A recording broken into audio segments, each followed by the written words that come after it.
This is a council that is prepared to work with and support the initiatives of government in line with our obligations constitutionally.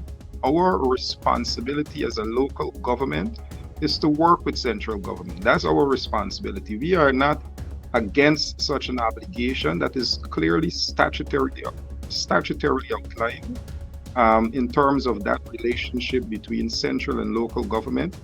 The institutions are there to promote those relationships, whether it's local government commission, which we hope to see after its expiration almost a year ago, in place so that those agencies are allowed to work to promote local governance and local structures.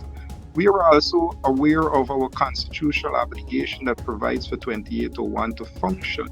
So we understand where our responsibility is, but we also, as a responsible local government, understand where 2801, based on the policies of this council, dictates how this council is to operate in line with those policies, where we have clerks, we have officers that work to support those policies. And I think this is where we have the fundamental hiccup within the system of our three-step approach to governance in this town of Linden. The first being working with government's promotion for fitting Linden into the national agenda.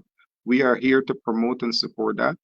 And second, for the respect of the laws of 2801 to function, to work, so that local government, local governance is given the opportunity to put forward policies that promotes local development and local prosperity.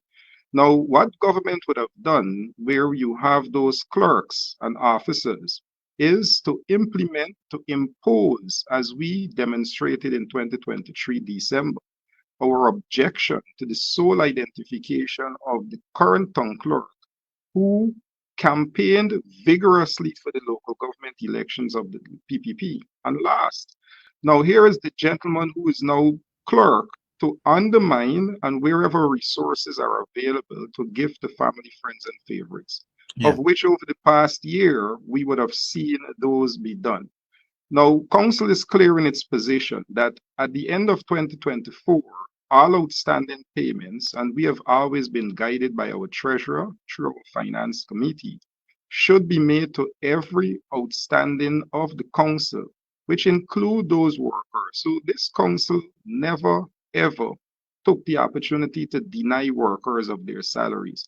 The decision was made twice and also reiterated at our last finance committee meeting that the clerk should make the request for every payment, which represents 600 payments. So we still have persons who would have performed services. We have persons who would have been wrongfully sent home and are owed as much as $2 million by this council. That the council in its policies, the council in its clear decisions, and in review of support from our treasury and treasurer, made the decision that all outstanding payments must be made. And there is government intervening, not engaging the council to fully understand where their clerk, politically appointed, was as the sole candidate and being appointed 2 times to the same position, only to be shown that they were erring in his appointment to begin with, are now in defense of the clerk without fully appreciating the scope at which the clerk deny and continues to deny those who the council made a clear decision that all parties must be paid by the request made by the clerk, including those workers.